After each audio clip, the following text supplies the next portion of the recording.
Oui, donc le groupe a travaillé sur la contribution du périurbain à la vie sociale et culturelle.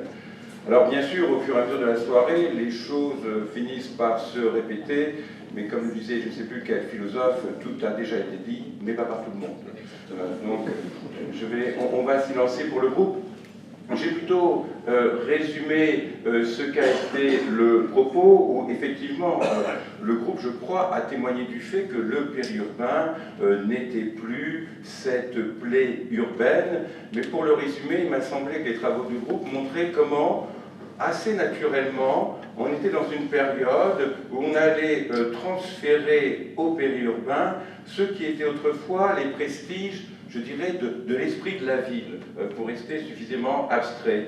C'est-à-dire qu'on a insisté sur le fait que, voilà, le périurbain, ce n'était pas ce no man's land total, mais qu'il y avait déjà ce que l'on trouve habituellement en ville, du patrimoine qui peut parfois renvoyer à des histoires de village, qui peut être aussi du patrimoine en pierre, pas simplement le patrimoine naturel auquel on pense tout à fait naturellement, que dans ce périurbain, on pouvait trouver aussi de l'urbanité, une manière comme ça de converser avec l'autre. Alors c'est un discours qui peut paraître un peu singulier par rapport aux présupposés qu'on tenait habituellement sur le périurbain. On peut y expérimenter de nouvelles formes d'aide et d'entraide, et je suis à peu près sûr que si on scrutait des post-it, on pourrait trouver des choses qui ressemblent à l'économie sociale et solidaire.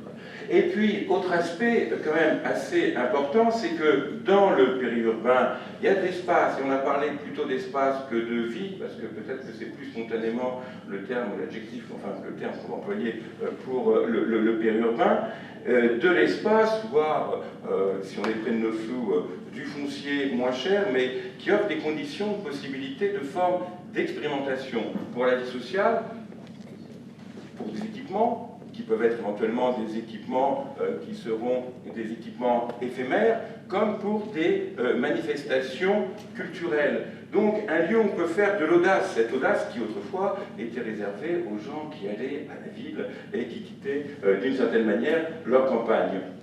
Donc lieu à la fois de découverte, lieu, conditions de possibilité pour tester de nouvelles formes d'animation, tout ça quand même dans un point qui est... Voilà, je crois que le travail du groupe, et je termine là-dessus, a témoigné, et j'espère qu'on ne viendra pas martyr pour autant, a témoigné du fait que le périurbain était, ce que vous disiez un peu, un objet politique digne d'attention, dès lors que le périurbain n'était plus cette ville générique dont certains avaient parlé autrefois.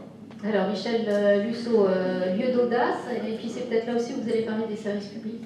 Oui, lieu d'audace, potentiellement, il suffit de le vouloir, hein, donc personne n'interdit à personne d'être audacieux, hein, c'est une sorte de consentement à ne pas l'être qui pose problème. Vous savez, les sociétés arrêtées, elles le sont parce qu'on le veut, hein, en fait. C'est d'ailleurs... Moi qui fais beaucoup d'expérimentations locales, souvent les habitants avec lesquels on travaille sont eux-mêmes surpris de ce qu'ils sont capables d'avancer quand on les lance sur un sujet. Ça c'est le côté, vous vous souvenez de la campagne de Barack Obama, hein, Yes We Can, hein, Just Do It, hein, ça c'est le côté assez invraisemblable des anglo-saxons. Si tu veux, tu peux. Tu peux même être une star de la télé-réalité et devenir président des États-Unis. Non, mais je veux dire, il y a quelque chose qui fait que aucun espace n'est prédestiné à être un lieu d'inaction. Mais je tiendrai le même discours, et je l'ai tenu dans les quartiers de grands ensembles extrêmement durs de l'Est lyonnais, ou à la Tuchère, ou en Seine-Saint-Denis. Dans un travail que j'ai fait avec Patrick Braouzek, on peut dire exactement la même chose. C'est-à-dire qu'il n'y a pas de loi qui impose de ne rien faire. Après, il y a des conditions plus ou moins faciles. Et le rôle des élus, pour moi, c'est d'être des facilitateurs. Pour moi, alors j'ai peut-être une conception qui vous paraîtra étrange, mais le rôle d'un élu, c'est en partie d'être un facilitateur de la citoyenneté d'implication. Si c'est d'être un distributeur d'aide à la clientèle, moi, ça me paraît un peu un dévoiement de la démocratie. Et en même temps, je pense que les élus qui sont des facilitateurs, ils se réapproprient aussi leur fonction d'élu. Et c'est extrêmement gratifiant pour eux, hein, s'ils le souhaitent, que d'être dans cette position-là. Parce que ça change aussi le rapport qu'on a avec son administré, qui n'est pas simplement quelqu'un qui vient quémander quelque chose, mais quelqu'un qui peut devenir constructeur d'autres choses. Donc ça, c'est pour l'expérimentation. Bien sûr, vous avez parlé à très juste raison de la ville générique, de l'urbain générique. Alors ce que ça veut dire, urbain générique, ça veut dire que tous les espaces sont les mêmes partout. Voilà. Il y a toujours une idée qui court, c'est qu'en raison même de l'urbanisation contemporaine, le standard, si vous voulez, les espaces standards et génériques s'imposent partout. Alors ça n'est pas faux. On voit partout se développer un peu les mêmes formes. Le pavillon individuel, finalement, il y a quelques variations régionales, il n'est pas exactement construit de la même manière dans la Grande Aquitaine que dans la région Auvergne-Rhône-Alpes, à laquelle j'appartiens, mais globalement, ça ressemble quand même toujours un peu à la même chose. Mais c'est une première impression à laquelle il ne faut pas s'arrêter. Parce que ce que je rajoute en tant que géographe, c'est que toute situation est spécifique. Toute situation a sa particularité. Parce que le mode de déploiement de ces pavillons, fût-il homogène, ne sera pas le même si vous êtes sur les contreforts d'un massif alpin, la Chartreuse, près de Grenoble, ou si vous êtes près de la forêt landaise. Le contenu social de la commune va aussi apporter de la spécificité. Le rapport au milieu spécifique, l'atmosphère, moi qui habite maintenant dans l'Est assez montagnard, à chaque fois que je viens dans cet Ouest maritime, je suis frappé de l'atmosphère, de la couleur de l'air, du vent, de choses qui ne sont... Ça va créer des spécificités, ça va créer une ambiance locale. Et à partir de là, on va pouvoir travailler de façon différente. Donc le générique existe, mais il y a aussi la spécificité. Alors ce lien social dont vous parlez, moi je crois que là aussi, le lien social, il peut exister partout. C'est une question de volonté. Et puis il y a un article très célèbre qui montre que le lien proximité spatiale et distance sociale, écrit dès les années 70 par des sociologues Jean-Claude Chamboredon et Emmanuel Lemaire, qui travaillaient sur de l'habitat de grand ensemble, et ils montraient que les gens étaient tout proches les uns des autres, au contact, mais en réalité leur distance sociale était énorme. Donc c'est pas parce que vous êtes près de quelqu'un que vous êtes proche de lui, mais c'est pas parce que vous êtes un peu éloigné de lui que vous êtes distant. À l'inverse, c'est aussi une question de volonté. En revanche, il y a quand même quelque chose auquel il faut veiller. C'est que peut-être une des faiblesses relatives du périurbain en matière de sociabilité, c'est qu'en raison même de ce qu'est le périurbain en France, il y a une très forte puissance de l'effet de voisinage. On est quand même très lié à son voisinage immédiat. Comme il y a peu de densité, les 10 ou 15 maisons qui font notre voisinage, si nous en avons, ce sont vraiment nos repères de proximité.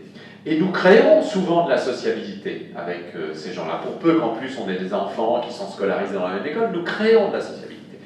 Mais ce voisinage, il est très intéressant en soi. Il peut produire du lien social, mais il faut aussi savoir s'ouvrir à d'autres types de voisinage.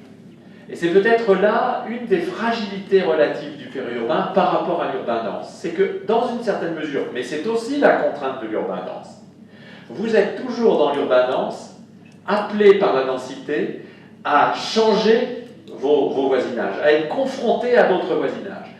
Dans le périurbain, vous pouvez vous faire piéger par confort, par l'exclusivité de votre voisinage. Donc la question devient, dans quelles conditions, à une échelle périurbaine pertinente, peut-on installer une décohabitation en quelque sorte, c'est-à-dire une sortie de son voisinage exclusif pour rencontrer d'autres voisins, d'autres types de personnes et donc inventer d'autres types de liens sociaux. Est-ce que là, justement, le rôle des services publics ne serait pas important? Le rôle des services publics, de l'école, mais il faudrait peut-être aussi, alors là c'est une question qui est une question délicate, hein, le périurbain français est globalement très varié socialement, mais spatialement, espace par espace, il n'est pas si varié que ça, il est relativement homogène.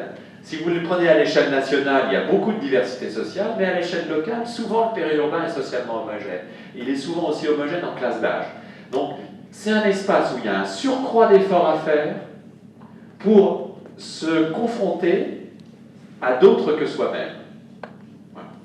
Une question Non, ou alors ça aurait été une question un peu pro domo, une réaction sur la thèse de Philippe Estelle, puisque vous parlez du service public, puisque la thèse d'Estelle veut dire qu'en France, on est dans un pays où il n'y a pas de désert, et donc on a un étalement du service public, il faut 2 fois plus d'établissements pour la même population par rapport à l'Allemagne pour la scolarisation.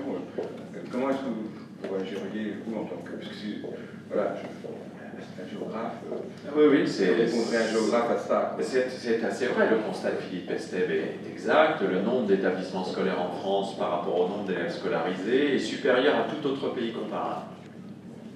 Donc le nombre d'établissements hospitaliers aussi, c'est vrai que nous avons un maillage d'équipements publics qui est très fort et qui pose aujourd'hui toute une série de questions au moment où les subsides publics sont ce qu'ils sont. Après ça, vous avez ceux qui estiment qu'il faut garder ce maillage et ceux qui estiment qu'il faudrait plutôt travailler des logiques d'accessibilité. Je fais assez souvent plutôt partie du second groupe parce que j'y vois aussi, pour répondre à votre question, une manière pour les habitants périurbains de se socialiser dans d'autres sphères que leur sphère de voisinage, pour aller très très vite. Une question, monsieur. Oui, on va vous apporter un. La question que je Ah, ben voilà, Michel Musso. Il est parti plus vite. Ah non, mais je pars. Oui, Merci. Alors, Vous êtes très aimable. La question que je voulais poser, dans le périurbain, il y a quand même une floraison d'associations qui existent, et je crois qu'on n'en a pas parlé, qui permettent à chacun de se socialiser, bien sûr s'il en a envie. Et je crois que c'est l'une des caractéristiques, en tout cas des communes ou des collectivités auxquelles nous appartenons. Alors, je suis tout à fait d'accord avec vous. Peut-être pour mettre en perspective, en fait, c'est une caractéristique française et le périurbain n'échappe pas à cette caractéristique. De ce point de vue-là, il n'est pas anomalique. Parce que, alors, une des choses qui est étonnante en France, rapidement, s'il vous oui, plaît. pas plus de 2 heures, c'est le nombre d'associations, c'est la vigueur du fait associatif. Nous avons une loi, la loi de 1901, qui est très particulière, très, très étrange pour beaucoup. Il y a une vigueur du monde associatif qui est tout à fait remarquable. L'association sert à tout, parfois d'ailleurs pas grand-chose, mais l'association est aussi un espace et une institution de sociabilisation et de développement d'actions collectives. Donc moi, je pense qu'il faut absolument encourager ça. Retrouvez et suivez le C2D sur son site internet et les réseaux sociaux.